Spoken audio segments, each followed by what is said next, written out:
ठीक है, चलो देखो एक बार बिगिन कर रहे हैं इसको।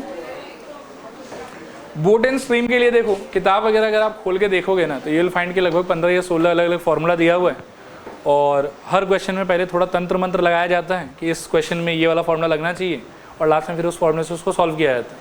हम लेकिन क्या है कि उस पाथवे को फॉलो नहीं करेंगे, हम अपने कॉमन सेंस पे पूरा ट्रस्ट करेंगे। ठीक है, थोड़ा सा मैं उसको डेवलप करने का ट्राई करूँगा, बाकी आपके एफर्ट के ऊपर में है। ठीक है, इसके अंदर में हम एक सिंपल सा अंडरस्टैंडिंग यूज़ करेंगे कि अपस्ट्रीम और डाउनस्ट्रीम का इन जनरल मतलब क्या होता है, और उसके अलावा हम एक फॉर्मूला खाली यूज़ करेंगे, वो है speed is equals to distance divided by time. और इसके अलावा हर क्वेश्चन में हम सिर्फ और सिर्फ कॉमन सेंस का यूज़ करेंगे, बाकी कोई भी हमको ऊट पटांग फॉर्मूला नहीं चाहिए। किताब के अंदर में भी जो भी ऊट पटांग फॉर्मूला वगैरह दिया हुआ है, आप बहुत ही सेफली उसको इग्नोर कर सकते हैं। उन फॉर्मूलाज को आप अगर गो थ्रू नहीं भी करते हो, स्टिल आपका सारा आंसर आएगा, और मैं करके दिखा दूंगा कि आंसर्स कैसे आ रहे हैं। क्लियर है मेरे ख्याल में? तो अगले 4-5 मिनट के लिए पहले बोट एंड स्ट्रीम में ये अपस्ट्रीम डाउनस्ट्रीम का एक्चुअली मीनिंग क्या है, पहले थोड़ा सा हम लोग उसको समझने का ट्राई करते हैं। तो देखो यहाँ पे अपस्ट्रीम डाउनस्ट्रीम का बहुत ही सिंपल सा मतलब है, सपोज करो कि ये हॉरिजॉन्टल ज़मीन है, ठीक है, और इसके सामने सपोज करो कि कोई एक पहाड़ है ऐसा, मतलब ज़रूरी नहीं कि पहाड़ ही हो, कोई भी एक हायर लाइंग लैंड और लोअर लाइंग लैंड के अंदर में ये प्रॉपर्टी आपको दिखाई दे देगी। ठीक है, इस ऊंचे वाले ज़मीन के ऊपर मान लो कि यहाँ पे कोई एक पानी का सोर्स है, यू कैन सेफली अज्यूम कि कोई ग्लेशियर वगैरह है सपोज करो, तो जब भी पानी का मूवमेंट होगा, मान लो कि उस ग्लेशियर से अगर पानी निकलता है तो पानी हमेशा किस तरफ जाएगा बताओ? पानी हमेशा नीचे की तरफ ही जाना चाहिए मेरे ख्याल में, नहीं, चाहे उस डायरेक्शन में निकले चाहे इस डायरेक्शन में निकले। हाँ बस क्या ब्लू कर दें? ब्लू करने से पानी लगेगा क्या? ठीक, अभी देखो यार, ज़्यादा कम का कोई बात नहीं, ये पानी नीचे आ रहा है ऐसा सोचो, पानी का डायरेक्शन हमेशा पहाड़ के ऊपर से कहाँ जाएगा? नीचे की तरफ, तो ये हमेशा नीचे की तरफ ऐसे आएगा। ठीक है, और पानी के स्पीड को हम हर क्वेश्चन में y किलोमीटर पर आवर मान के चलेंगे। कितना मान के चलेंगे बताओ? उधर भी और इधर भी। आई होप ये वाला चीज़ समझ में आ रहा होगा। कितना मान के चलना है इसको? y kilometre per our. और इस y किलोमीटर पर आवर का एक नाम है, इसको हम कहते हैं स्पीड ऑफ स्ट्रीम, या फिर कई बार इसको करंट भी बोला जाता है। ठीक है, स्पीड ऑफ करंट या फिर स्पीड ऑफ स्ट्रीम। अब आप नेक्स्ट इमेजिन करो कि इस पानी में, ठीक है ना, नाव होगा। क्या होगा बताओ? नाव। अभी नाव ऐसा होगा और नाव सपोज करो कि ऐसा होगा। ठीक है, थोड़ा ध्यान से सोचते जाना। पानी का ऐसा है कि ग्रेविटी की वजह से वो हमेशा नीचे ही आएगा। जो हायर लेवल लैंड है आपका, जो लोअर लेवल लैंड है, तो हमेशा हायर से लेके लोअर की तरफ ट्रैवल करेगा, ये कभी भी ऑपोजिट ट्रैवल नहीं कर सकता। लेकिन नाव जो है वो याद रखना कि इंसान चलाता है, और इंसान को एडवेंचर करने में बहुत मज़ा आता है। तो इंसान क्या है कि इस नाव को लेके इंजन के दम से हो सकता है कि पानी के ऑपोजिट डायरेक्शन में भी चला जाए, और हो सकता है कि पानी के सेम डायरेक्शन में भी चला जाए। ठीक है, वो दोनों तरफ ही ट्रैवल कर सकता है। अगर मान लो कि इंसान नाव लेके पानी के ऑपोजिट डायरेक्शन में ट्रैवल करता है, तो ओवरऑल इस सिचुएशन को बोला जाता है अपस्ट्रीम, अप स्ट्रीम। ठीक है, और अगर सपोज करो कि नाव लेके वो नीचे के डायरेक्शन में ट्रैवल करता है, तो इसको बोला जाता है डाउन स्ट्रीम। पहले देखो ये वाला बात समझ में आया कि नहीं है, कि अपस्ट्रीम या डाउनस्ट्रीम, ये जो वर्ड है ना, ये नाव डिसाइड करेगा कि वो किधर जा रहा है। अगर वो मान लो कि पानी के डायरेक्शन से ऑपोजिट डायरेक्शन में जा रहा है, तो क्या बोलेंगे इसको हम लोग? अपस्ट्रीम। ऑपोजिट में जा रहा है तो अपस्ट्रीम, और सेम में जा रहा है तो क्या बोलेंगे हम लोग? डाउनस्ट्रीम। और अब यहाँ देख सकते हैं कि अपस्ट्रीम डाउनस्ट्रीम नाम कैसे डेवलप हुआ होगा। वो अगर ऊपर की तरफ जा रहा है तो अप हो गया, और वो अगर नीचे की तरफ आ रहा है तो डाउन हो गया। लेकिन हमारे लिए ऊपर नीचे इंपॉर्टेंट नहीं है, हमारे लिए इंपॉर्टेंट है कि अगर रिवर और बोट ये दोनों अपोजिट डायरेक्शन में जा रहा है तो वो हमारे लिए अप है, और अगर रिवर और बोट दोनों सेम डायरेक्शन में जा रहा है तो वो हमारे लिए क्या है? डाउन। यहाँ तक बात समझ में आया? और रिवर के स्पीड को या करंट के स्पीड को या स्ट्रीम के स्पीड को हम हमेशा किससे डिनोट करेंगे? y किलोमीटर पर आवर से। अभी नाव से रिलेटेड एक और खास बात है, उस खास बात को भी समझो। मान लो कि एक कोई ऐसा लेक सा होता जिसमें पानी मूव नहीं कर रहा, ये पानी स्टिल ऐसे पड़ा हुआ है, इसको बोला जाता है स्टिल वाटर। क्या बोलते हैं बताओ? Still water. कि पानी मूव नहीं कर रहा है, इसको बोलेंगे स्टिल वाटर। और अगर सपोज करो कि मेरे पास एक ऐसा नाव है जिसमें इंजन के ताकत से अगर मैं उस नाव को इस पानी में छोड़ दूं, तो मान लो कि वो आगे बढ़ सकता है x किलोमीटर पर आवर से। इसमें वाटर का कोई कंट्रीब्यूशन नहीं, ना तो वाटर उसको सपोर्ट कर रहा है और ना ही वाटर उसको अपोज कर रहा है। आया बात समझ? इस वाले सिचुएशन में तो इस वाले में आप देखोगे कि सपोर्ट कर रहा है कि पानी भी नीचे जा रहा है, नाव भी नीचे जा रहा है, और इस वाले में क्या हो रहा है, ओपोज कर रहा है कि पानी नीचे आ रहा है, नाव किधर जा रहा है, ऊपर आ रहा है। लेकिन स्टिल वाटर में अपन क्या कह सकते हैं कि कुछ नहीं हो रहा, ठीक है ना, पानी अपना मस्त पड़ा हुआ है और नाव जो है वो सिर्फ और सिर्फ इंजन के दम से ट्रैवल करने का ट्राई कर रहा है, और उस सिचुएशन में उसका स्पीड कितना रहेगा बताओ, x किलोमीटर पर आवर। तो यहाँ पर भी हम ये x वाला वर्ड यूज करेंगे, इसको हम लोग बोलेंगे x किलोमीटर पर आवर नाव की स्पीड को, और यहाँ पर भी हम नाव की स्पीड को बोलेंगे x किलोमीटर पर आवर। लेकिन ये नाव का कौन सा स्पीड होगा, स्पीड इन स्टिल वाटर, कि अगर पानी मूव नहीं कर रहा होता तो नाव का speed x kilometre per our होना चाहिए था, ठीक है। लेकिन अगर सपोज करो कि सिचुएशन आपका ये वाला है जिसमें पानी भी नीचे आ रहा है, नाव भी नीचे आ रहा है, तो उसको हम लोग क्या बोलेंगे, डाउनस्ट्रीम। इसमें पानी का अकेला का स्पीड कितना होगा, y। अगर पानी ना होता मूव करता हुआ तो नाव का स्पीड कितना होता, x।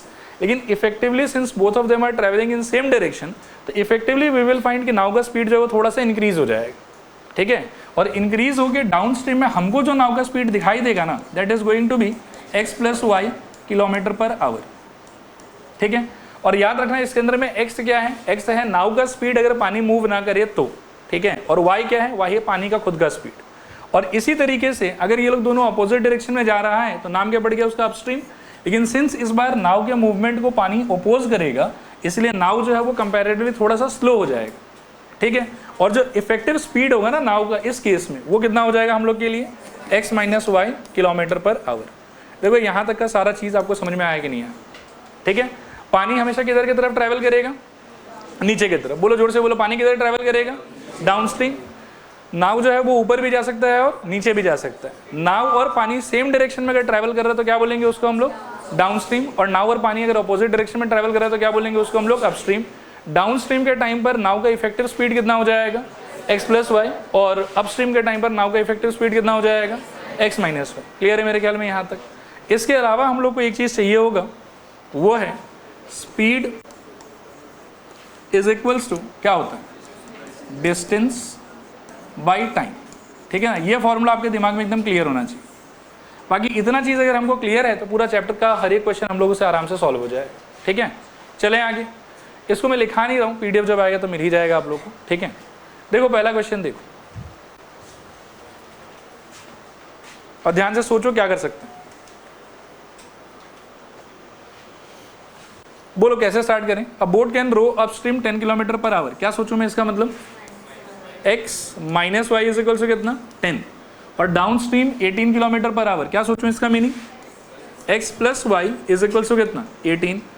Find the speed of the boat in still water, मतलब क्या पूछा हुआ हमसे, x, और स्पीड ऑफ द स्ट्रीम मतलब क्या पूछा हुआ हमसे, y। तो इन दोनों इक्वेशन को सॉल्व कर लो। एक बार इनको यदि ऐड करोगे तो y मेरे ख्याल में क्या हो जाएगा, कैंसिल ऑफ, और क्या बचेगा हमारे पास बताओ, twice x equals to I think 28, x equals to कितना 14, और x इक्वल्स टू 14 डाल दो इक्वेशन 2 में तो क्या हो जाएगा बताओ, 14 plus Y is equals to 18, y equals to कितना 4, ठीक है। So speed of boat in still water कितना हो गया 14, और स्पीड ऑफ करंट या रिवर या स्ट्रीम कितना हो गया 4। चलेगा मेरे ख्याल में। कितने लोगों का खुद से आ गया था, वेरी गुड। इसी तरीके से स्पीड करके आप लोग जो है वो ट्राई करते रहो। अगला क्वेश्चन देखो, A man rows 15 kilometer upstream and 25 kilometer downstream in 5 hours each time. What is the speed of the current? ठीक है, 15 kilometre upstream and 25 kilometre downstream, और दोनों बार टाइम कितना लगा है 5 घंटा, ठीक है ना। हमारे पास में ये फॉर्मूला है कि स्पीड इज इक्वल टू क्या होता है, डिस्टेंस डिवाइडेड बाई टाइम, ठीक है। करूँ ना सॉल्व। अब एक बार देखो ये अपस्ट्रीम वाला केस को डिस्कस कर रहे हैं थोड़ा सा। हाँ, अपस्ट्रीम में हमारे असम्पशन के हिसाब से स्पीड कितना होता है, x माइनस वाई। सवाल के हिसाब से आपने डिस्टेंस कितना ट्रैवल किया है 15, और आपको टाइम कितना लगा ये कवर करने में, तो आपको बोला कि 5 आवर्स ईच टाइम, मतलब अपस्ट्रीम के टाइम पर भी 5 घंटा लगा और डाउनस्ट्रीम के टाइम पर भी 5 घंटा लगा। तो अगर मैं अपस्ट्रीम वाला एक्सप्लोर करूँ तो 15 बाई कितना हो जाएगा यहाँ पे 5, और यहाँ पर कट के कितना आ जाएगा बताओ, x minus Y is equals to 3। एक इक्वेशन, इक्वेशन 1। सेकेंड टाइम पर आप अगर डाउन स्ट्रीम के लिए बात करोगे तो वापस से देखो कि डाउन स्ट्रीम के टाइम पर आपका स्पीड कितना होता है, डाउन स्ट्रीम के टाइम पर आपका स्पीड कितना होता है, x प्लस वाई। तो यहाँ पर मैं स्पीड के जगह पर लिख देता हूँ x plus y, this is equals to distance कितना ट्रैवल किया है आपने 25, और आपको टाइम कितना लगा है बताओ 5 घंटा। तो 5 और 25 कट के कितना हो जाएगा 5, और यहाँ से क्या आ जाएगा बताओ, x plus Y is equals to 5, equation number 2। और बस यहाँ से सॉल्व कर लो, क्या हो जाएगा बताओ, दोनों को ऐड करोगे शायद, तो 2x equals to equation 1 plus equation 2 implies I think 2x equals to 8, और यहाँ से x इक्वल्स टू कितना 4, और इसको वापस से 2 में डाल दो, तो equation 2 implies I think 4 plus Y is equals to कितना हो जाएगा 5, सो y इक्वल्स टू कितना आ जाएगा 1। देखो क्लियर है कि नहीं क्लियर, और कितने लोग का आ गया था कुछ, बहुत बढ़िया। अगला क्वेश्चन देखो, करो ट्राई कर लो खुद से पहले एक बार, देखो एक बार, the ratio of speed of a motor boat and that of a current in the water is 36:5। लिखो, let speed of motor boat is equals to 36 k, या x इक्वल्स टू 36 k मान सकते हो आप, और y इज इक्वल्स टू मान लो 5 k। Let x equals to 36 k and y is equals to 5 k। अब ना थोड़ा सा इस लाइन का मीनिंग मेरे को समझाओ आप लोग, कि the boat goes a certain distance along with the current in 5 hours 10 minutes। Along with the current मतलब डाउन स्ट्रीम, और कोई एक डिस्टेंस जा रहा है और हमसे पूछ रहा है कि how much time will it take to come back, how much time will it take to come back. दोनों केस में क्या सेम रहेगा, जाते समय और आते समय डिस्टेंस सेम रहेगा। एक बार थोड़ा सा देखते हैं, यहाँ पर देखो, स्पीड इज इक्वल्स टू क्या होता था, डिस्टेंस बाई टाइम, तो डिस्टेंस इक्वल्स टू क्या होता है, स्पीड इनटू टाइम, ठीक है। तो अपस्ट्रीम के टाइम पे और डाउनस्ट्रीम के टाइम पर दोनों के केस में क्या सेम रहेगा बताओ, डिस्टेंस सेम रहेगा मेरे ख्याल में, डिस्टेंस दोनों में क्या रहेगा सेम। तो मैं ऐसे बिगिन करता हूँ, एक बार देखो कि distance while travelling upstream should be same as distance while travelling downstream, ये चीज़ तो लिख सकते हैं। डिस्टेंस वाइल ट्रैवलिंग अपस्ट्रीम का क्या रिलेशनशिप होगा, स्पीड इनटू टाइम का। अब के टाइम पे स्पीड क्या होगा आपका x माइनस वाई, और टाइम आपको कितना दिया हुआ है, आई थिंक पूछा हुआ है शायद कि time required in case of upstream, ठीक है। और डाउनस्ट्रीम के टाइम पर भी फॉर्मूला तो यही होना चाहिए, स्पीड इनटू टाइम। स्पीड लेकिन आपका कितना हो जाएगा इस बार x प्लस वाई, और टाइम आपको कितना दिया हुआ है 5 घंटा 10 मिनट। इस 5 घंटा 10 मिनट को आपको क्या करना पड़ेगा, देखो 5 + 10 डिवाइडेड बाई 60, कंप्लीटली इसको आवर में कन्वर्ट करके रखना पड़ेगा। ये तो पूरे को आवर में कन्वर्ट कर दो, और ये फिर पूरे को मिनट में कन्वर्ट कर दो, जो भी आपको अच्छा लगे। मैं मान लो सपोज करो कि इसको आवर में कन्वर्ट कर रहा हूँ, और यहाँ तक मैं पहुँचा हूँ। यहाँ तक अगर सब कुछ क्लियर है तो बताओ एक बार, इसमें अगर कुछ पूछना है तो आप अभी पूछ सकते हो। क्लियर है 100%। एक बार मैं फिर बोलता हूँ, देखो दोनों केस में जब आप डाउनस्ट्रीम ट्रैवल कर रहे हो तभी भी, और जब आप अपस्ट्रीम ट्रैवल कर रहे हो तभी भी आपका स्पीड चेंज होगा। स्पीड चेंज होने की वजह से टाइम चेंज होगा, लेकिन जो जर्नी का डिस्टेंस है वो क्या रहेगा आपका सेम। तो distance while covering upstream is same as distance while covering downstream. Distance का फॉर्मूला होता है स्पीड इनटू टाइम। तो distance of upstream is equals to speed of upstream into time required in case of upstream is equals to distance of downstream का मतलब होगा speed while going downstream into time required while going downstream. तो speed of downstream क्या होता है x plus y, और यहाँ पर क्या हो जाएगा जो टाइम हमको मेंशन करके दिया हुआ है। टाइम को या तो आप फुल्ली आवर में कन्वर्ट कर लो, और या फिर फुल्ली आप इसको मिनट में कन्वर्ट कर लो। मैं एक बार आवर वाला ऑप्शन को एक्सप्लोर कर रहा हूँ, ठीक है यहाँ तक।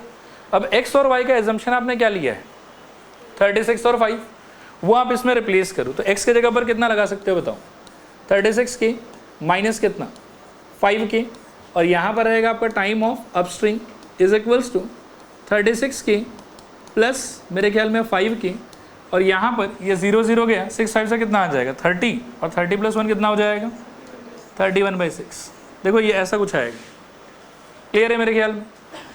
इससे फर्दर इसको एक्सप्लोर करोगे आप लोग तो देखना क्या होगा, मेरे ख्याल में इस तरफ कितना आ जाएगा आपके पास 31 k into time required in case of upstream is equals to यहाँ से कितना आ जाएगा बताओ 41 के इनटू कितना 31 डिवाइडेड बाई 6 चलेगा। मेरे ख्याल में दोनों तरफ से के गया पहले तो, और फिर 31 गया, और आपका आंसर कितना हो जाएगा कि time required in case of upstream is equals to 41 divided by 6। Mix fraction अगर करोगे तो क्या हो जाएगा 6 + 5/6, और 5/6 को मिनट्स में कन्वर्ट करने के लिए into 60। So this is equals to 6 hours और कितना 50 मिनट्स। ये आपका आंसर होना चाहिए। देखो आया समझ कि नहीं आया समझ, बोलो। देखो एक बार अगला क्वेश्चन पढ़ो और सोचो क्या हो सकता है। देखो मेरे तरफ देखो और थोड़ा सा ना एक क्वेश्चन आप लोग मुझे समझाने का ट्राई करना, ठीक है। लास्ट में पूछा क्या है बताओ तो, speed of boat in still water, इसको तो हम क्या मान के चलते हैं x, और दैट ऑफ द स्ट्रीम इसको क्या मान के चलते हैं y। Can anyone explain me कि इस पहले लाइन का क्या मतलब होता है कि a boat covers 32 kilometre upstream and 36 kilometre downstream in 7 hours.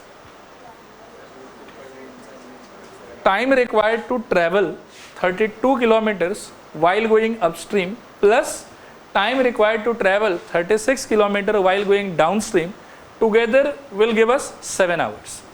इसको मैं आपको कन्वर्ट करके दिखाता हूँ, सेकेंड वाला आप लोग बताने का ट्राई करना, ठीक है। तो फर्स्ट वाले में मेरे को ऐसा लगता है देखो कि time required in case of upstream plus, एक बार लिखना मत हाँ, पहले सुन लो अच्छे से, time required in case of downstream मिला के कितना हो जाएगा 7 hours as per given in the question. हम जानते हैं कि स्पीड इज इक्वल्स टू क्या होता है, डिस्टेंस बाय टाइम। यहाँ से टाइम इक्वल्स टू क्या होगा बताओ, डिस्टेंस बाय स्पीड। आप मेरे को बताओ कि फर्स्ट स्टेटमेंट के अंदर में अपस्ट्रीम जाते समय डिस्टेंस का वैल्यू कितना बताया हुआ है, please be very loud and clear about that, बोलो कितना होगा 32, क्लियर है मेरे ख्याल में। और अपस्ट्रीम के केस में आपका स्पीड क्या मान के चलते हो आप, x माइनस वाई, तो नीचे कितना आ जाएगा x minus y. This will give you time required to travel 32 kilometers in the direction of upstream. Similarly, downstream के लिए फिर से आप पहला लाइन पढ़िए अच्छे से और पढ़ के मेरे को बताइए कि डिस्टेंस आपने कितना ट्रैवल किया। Please be loud and clear, बोलो कितना 36, और डाउनस्ट्रीम के टाइम पर आपका स्पीड कितना होता है x प्लस वाई। तो मेरे को बताओ यहाँ क्या फ्रैक्शन लिखूंगा, 36 डिवाइडेड बाई क्या x प्लस वाई, और इन दोनों का सम इक्वल्स टू कितना हो जाएगा 7। देखो आया समझ कि नहीं आया समझ, और थोड़ा आया कि पूरा है पक्का। अब मैं आपको 10 सेकंड का टाइम देता हूँ, पहले अच्छे से सांस ले लो, सोच लो, और मुझे ये अगले लाइन का मतलब बताओ। Give your best shot, same he obviously, लेकिन थोड़ा सा नंबर चेंज कर दिया बस। करो ट्राई करो, आप लोग से भी हो जाएगा, बोलो। अब मैं लिखना चाहता हूँ, बोलो। पहले ये वाला लाइन बताने का ट्राई करना अगर हो सके तो, बोलो। Time in case of up plus time in case of down मिला के कितना 9, ओके है यहाँ तक। अब वाले को तोड़ो, क्या फ्रैक्शन बनेगा 40 हो गया आपका क्या डिस्टेंस, और स्पीड कितना हो गया x माइनस वाई, और डाउन के टाइम पर डिस्टेंस कितना है 48 और स्पीड कितना है x plus Y is equal से क्या हो जाएगा 9, ठीक है। कोरोना के बाद में इन सब टाइप का क्वेश्चन क्लास 10 के सिलेबस से हटा दिया गया है, बाकी फिर भी कोई कोई लोगों ने शायद पढ़ा होगा। तो अब अपन चलते हैं आगे, यहाँ तक ठीक है। जब कभी भी आपका वेरिएबल डिनोमिनेटर में आए तो मैंने आपको मैट्रिक्स के चैप्टर में इसका हैंडलिंग सिखाया था कि 1/x 1/y 1/z को हम क्या ले लेते थे u v w, याद आया वो चीज़। तो यहाँ पर सिंस इसमें भी x माइनस वाई है डिनोमिनेटर में और इसमें भी x माइनस वाई है डिनोमिनेटर में, तो overall I will take one thing कि 1/x माइनस वाई को हम क्या मान लेंगे u, similarly 1/x plus Y को हम क्या मान लेंगे v। आया बात समझ, लिखो आगे। Now let 1/x minus Y is equals to u and 1/x plus Y is equals to v। इससे जो आपका इक्वेशन है देखो, फर्स्ट इक्वेशन क्या हो जाएगा, it will be 32u plus क्या 36v इज इक्वल्स टू कितना 7, ठीक है। और सेकेंड इक्वेशन क्या हो जाएगा 40u plus 48v is equals to मेरे ख्याल में 9। अब यहाँ से आपको ये दोनों इक्वेशन सॉल्व करना है, ठीक है। करो सॉल्व करो, कितना आ रहा है बताओ। ये इक्वेशन 1 और ये वाला इक्वेशन 2 किसी से डिवाइड तो नहीं कर सकते हैं शायद, सॉल्व भी करना पड़ेगा प्रॉपर्ली, मल्टीप्लाई भी बहुत लंबा ही हो जाएगा। मारना किसको ये बताओ पहले, यू को मारोगे 5 और 4, आओ देखते हैं। तो 1 इंटू कितना 5 बोल रहे हो क्या, दिस इम्प्लाइज यहाँ कितना आ जाएगा 160, तो 160u और plus 5 into 36 180v is equal to 5 into 7 35, और इक्वेशन 2 इंटू क्या बोल रहे हो बताओ, दिस इम्प्लाइज यहाँ पर 160u और बोलो प्लस 170 160 और 32 तो 172 शायद, तो 172v इज इक्वल टू मेरे ख्याल में 36। अभी दोनों का साइन सेम है तो मेरे ख्याल में हम सब्ट्रैक्ट ही करेंगे। हाँ अच्छा, हाँ 192, सॉरी, ठीक है ठीक है ठीक है ठीक है, कितना 192 ना, बाकी ठीक है। सब्ट्रैक्ट करने पे देखो क्या हो जाएगा, नेगेटिव नेगेटिव और नेगेटिव, ये दोनों कट जाएगा मेरे ख्याल में। यहाँ से कितना आ जाएगा -12v is equals I think -1, और v इज इक्वल्स यहाँ से कितना आ जाएगा 1 डिवाइडेड बाई 12, माइनस माइनस दोनों साइड से गया। क्लियर है यहाँ तक। अब ये जो आया हुआ 1/12 है आपका, वो 1 या 2 में से किसी एक में डालो। मान लो कि मैं 1 में डाल देता हूँ तो हमको मिलेगा इक्वेशन 1 इम्प्लाइज 32u प्लस मेरे ख्याल में 36 इंटू 1/12 इज इक्वल्स टू 7, तो ये कट के आ जाएगा 3, सो 32u, 3 उधर चला जाएगा तो शायद 4, और u इज इक्वल्स टू 4/32 काट के आ जाएगा 1 बाई कितना 8। ठीक है, क्लियर मेरे ख्याल में यहाँ तक। तो आपका u का आंसर आ गया 1/8 और v का आंसर आ गया 1/12। लेकिन आपका u और v फाइनल आंसर होगा कि और आगे सॉल्व करना है आपको तो x और y चाहिए अल्टीमेटली। तो यहाँ रिप्लेस करोगे 1 बाई ये हो जाएगा मेरे ख्याल में x minus Y is equals to 1/8, और ये हो जाएगा मेरे ख्याल में 1 by x plus Y is equals to 1/12। Reciprocal लेने पे x minus y equals to 8 और यहाँ से x plus Y is equals to 12। ये हो जाएगा आपके लिए इक्वेशन नंबर 3 और ये हो जाएगा इक्वेशन नंबर 4। इनको अब एक बार और ऐड कर लो, तो 3 + 4 ये आपको दे देगा क्या, मेरे ख्याल में y गया twice x is equals to 20, तो x इक्वल्स टू 10, और फर्स्ट इक्वेशन में डाल दो तो 10 minus Y is equals to 8। ठीक है, इक्वेशन 3 इम्प्लाइज, और यहाँ से y इज इक्वल्स टू मेरे ख्याल में 2 आ जाएगा। तो बोर्ड का वैल्यू जो है वो हो जाएगा 10 और करंट का वैल्यू जो है वो हो जाएगा 2। ठीक है, आगे चल रहे हैं। फिर अगला क्वेश्चन देखो, पढ़ो इसको एक बार। तो इसके अंदर मैं एक बार और फिर पढ़ के बता देता हूँ। Speed of boat in still water is 12 km/h। इसको I will treat as x। It takes twice as long as to go upstream to a point to return downstream. मतलब डाउनस्ट्रीम के टाइम का अगर टाइम होगा t, तो upstream के time का time कितना हो जाएगा 2t। टाइम समझ में आ गया। और सिंस अपस्ट्रीम डाउनस्ट्रीम में आप सेम ही पॉइंट पे जाके रिटर्न आ रहे हो, तो आपका डिस्टेंस जो है वो दोनों केस में क्या रहेगा, सेम। तो आप ध्यान से देखना, distance in down should be same as distance in up. सोचना है ध्यान से, डिस्टेंस इन डाउन, और डिस्टेंस का फॉर्मूला क्या था, speed is equals to distance by time, so distance equals to speed into time. अब उस वाले डेफिनेशन से हम दोनों को चेंज करेंगे। पहले डाउन को एक्सप्लोर करते हैं। डाउन के टाइम पर स्पीड कितना होगा आपका, technically x plus y, speed x plus y, और टाइम हमने कितना मान के रखा है t। अब के टाइम पर क्या हो जाएगा, speed is suppose to be x minus y, और टाइम कितना दिया हुआ क्वेश्चन के हिसाब से कि डबल लगेगा, तो 2t। देखो ये लाइन आया समझ कि नहीं आया समझ, क्लियर है पक्का। मेरे को ऐसा लगता है कि टी तो कैंसिल ही हो जाएगा दोनों में, और साथ ही साथ x का आंसर कितना बताया हुआ हमको 12, तो ये क्या हो जाएगा बताओ, 12 plus Y is equals to 12 minus y holding into कितना 2, so 12 plus Y is equals to 24 minus 2y। 12 को वहाँ ले चलो तो आपको मिलेगा शायद से 3y is equals to 12 and y is equals to कितना 4। यही आपका आंसर है शायद। देखो आया समझ कि नहीं आया समझ, क्लियर। रिपीट करना है किसी पार्ट को कि हो जाएगा, हो जाएगा, कर लो, कॉपी कर लो। देखिए अगला क्वेश्चन देखिए, पढ़िए इसको। A man can swim a certain distance down stream in 3 hours and returns back the same distance upstream in 6 hours। Distance same है अभी भी, हाँ। If the stream is 2 km/h then find the speed of the man in still water. मतलब boat in still water का speed पूछ रहा है आपसे, ठीक है। आपको अपॉर्चुनिटी देता हूँ, सॉल्व करो। सेम क्वेश्चन है पिछले बार वाला। पिछले बार x दिया था, y पूछा था, इस बार y दिया है, x पूछा है, और एक रिलेशनशिप बता दिया कि टाइम एक केस में 3 घंटा, एक केस में 6 घंटा। कर लो, कोशिश कर लो एक बार।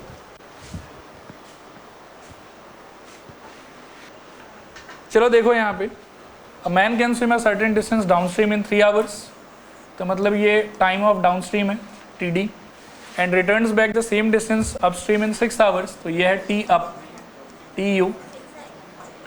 If the stream is 2 kilometre per our, यानी कि y का आंसर दिया हुआ है, find the speed of the man in still water, तो मेरे ख्याल में distance of down is equals to distance of up.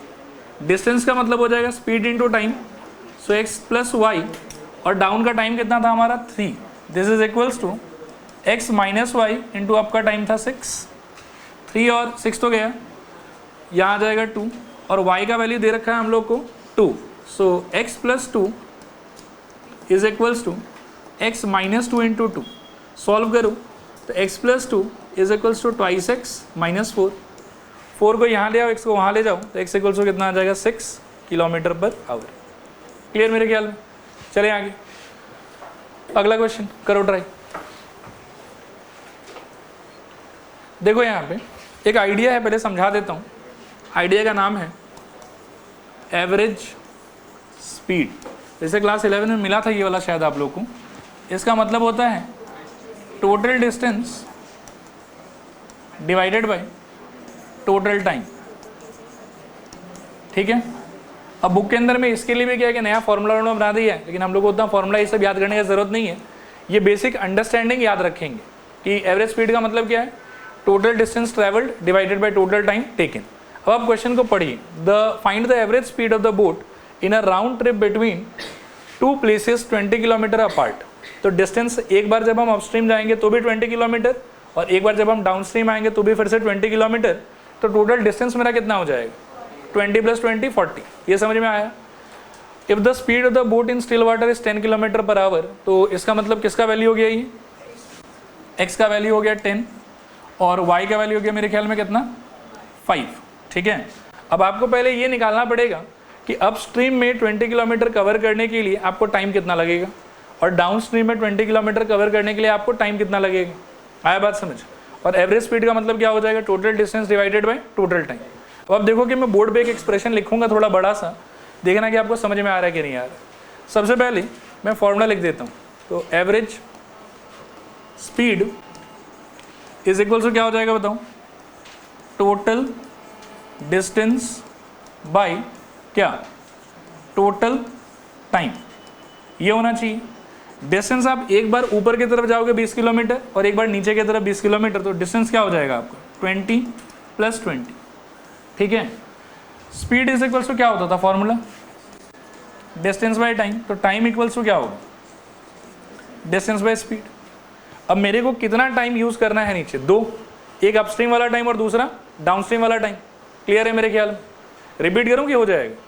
हो जाएगा। अब आप देखो यहाँ पे टोटल टाइम में मैं एक बार ऐसे लिख देता हूँ यहाँ पे कि time of upstream plus time of downstream, ठीक है। किसी का सेलफोन बज रहा है क्या आसपास?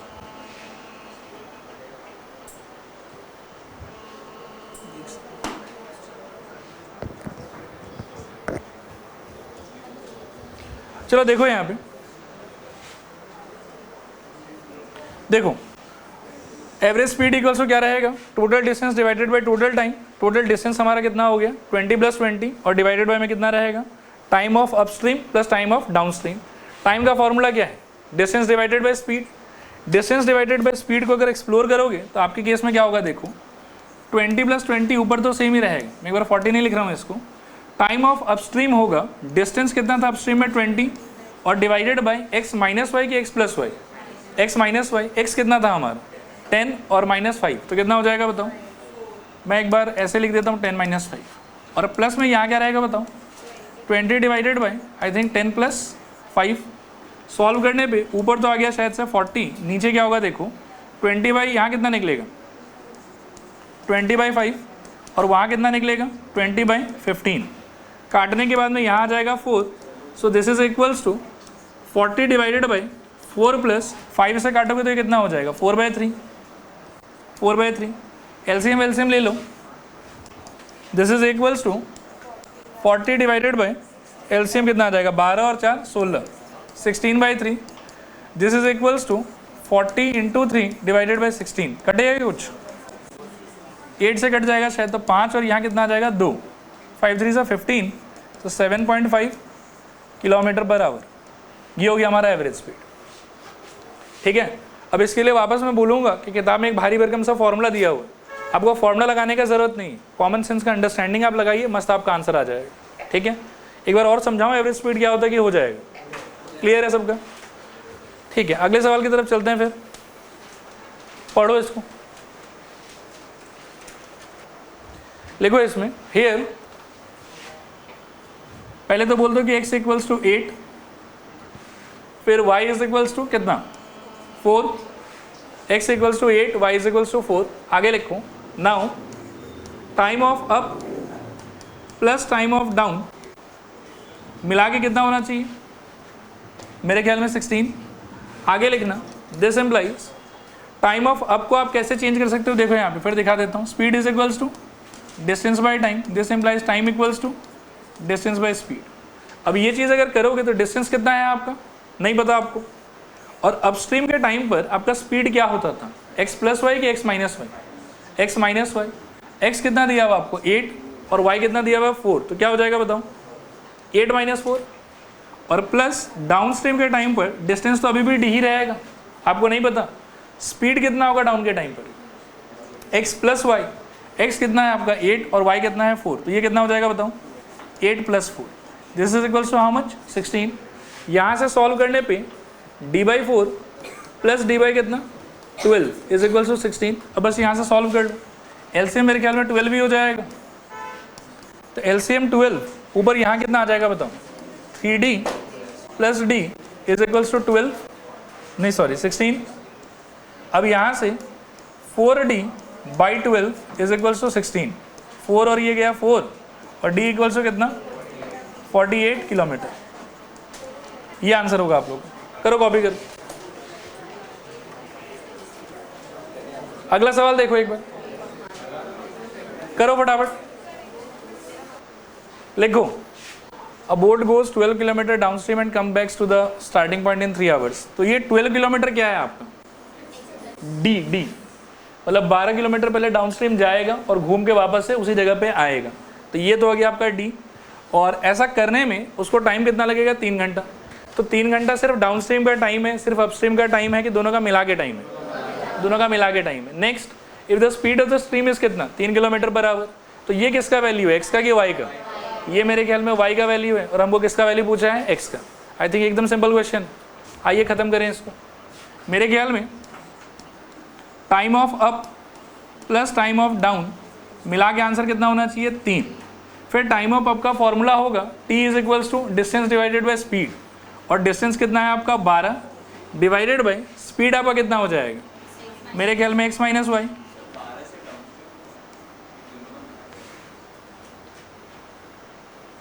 लैंग्वेज पढ़ो, ये तो सब इंग्लिश का टेस्टिंग है, मैथ्स का टेस्टिंग नहीं है। A boat goes 12 kilometre down stream, बाकायदा 12 किलोमीटर गया है, and returns back to the same point in 3 hours.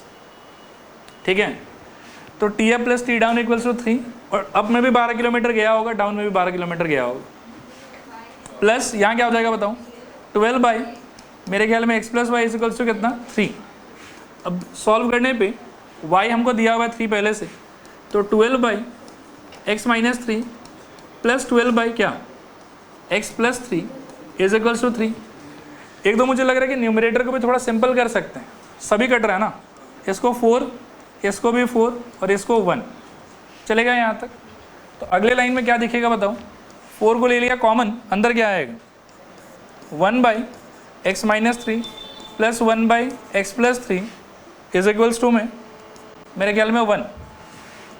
This implies 4 into LCM अगर आप लेते हो तो ये हो जाएगा x minus 3 into x plus 3, ऊपर क्या आ जाएगा बताओ x प्लस 3 प्लस मेरे ख्याल में x minus 3 is equals to 1। 3 3 cut जाएगा शायद, सो 4 टाइम्स ऑफ, ऊपर बचेगा ट्वाइस x और नीचे बचेगा x square minus 9 is equals to 1। ठीक है मेरे ख्याल में यहाँ तक। इसके आगे देखो 8x इज इक्वल्स टू मेरे ख्याल में आ जाएगा x square minus 9, so this implies 8x अंदर x square minus 8x minus 9 equals to 0, into करने पे 9 और माइनस करने पे 8, तो x square minus 9x plus x minus 9 equals to 0, दोनों में से कॉमन ले सकते हो x, सो x माइनस 9, इनमें से plus 1, so x minus 9 equals to 0, now x minus 9 दोनों में से common, x plus 1 equals to 0, x equals to 9 और या फिर x इक्वल्स टू माइनस 1, इसको बोल देंगे not possible and therefore x equals to आ जाएगा मेरे ख्याल में 9। देखो क्लियर है कि नहीं?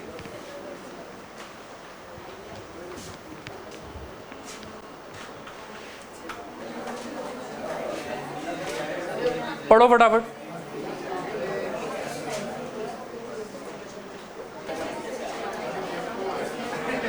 बिगिन कर रहे हैं इसको। हाँ, शांति से देखो एक बार।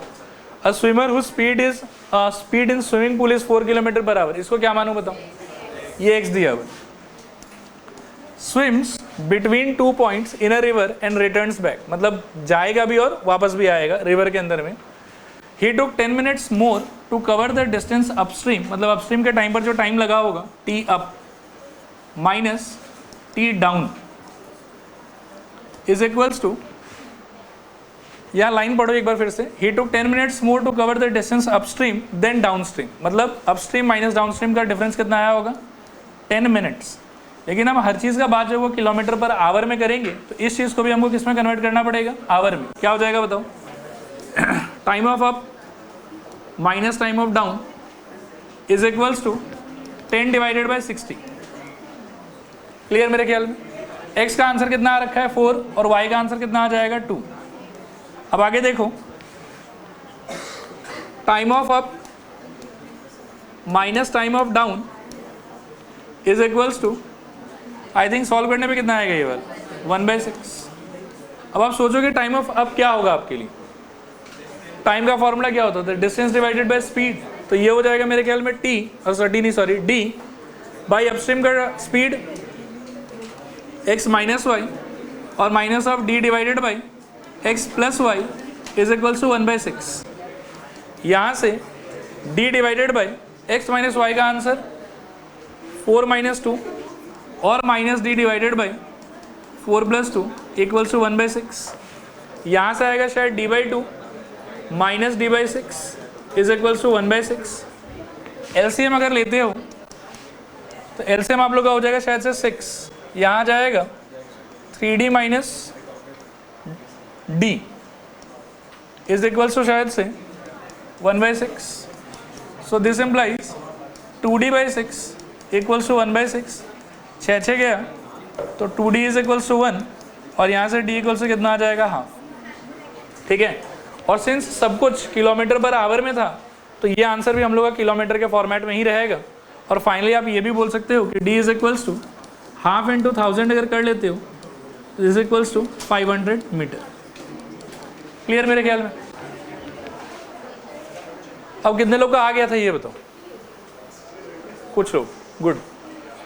नेक्स्ट देखो फटाफट, करो इसको ट्राई, मुझे भी 4 तक पहुंचा दो। अ वुमन कैन स्विम इतना इन स्टिल वाटर, मतलब ये x, speed of stream is इतना y, find the time taken to cover distance of इतना, तो डिस्टेंस टाइम इक्वल्स टू क्या हो जाएगा? Time is equals to distance by speed.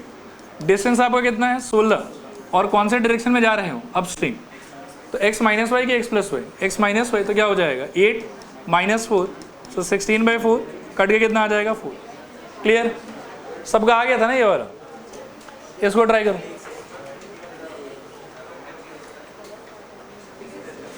चलो अगला क्वेश्चन ट्राई करो फटाफट। देखो यहाँ ध्यान से, पहले इसका आंसर निकालने में हेल्प करूँ। A man can swim upstream 6 kilometre, downstream 10 kilometre, मतलब क्या है इसका?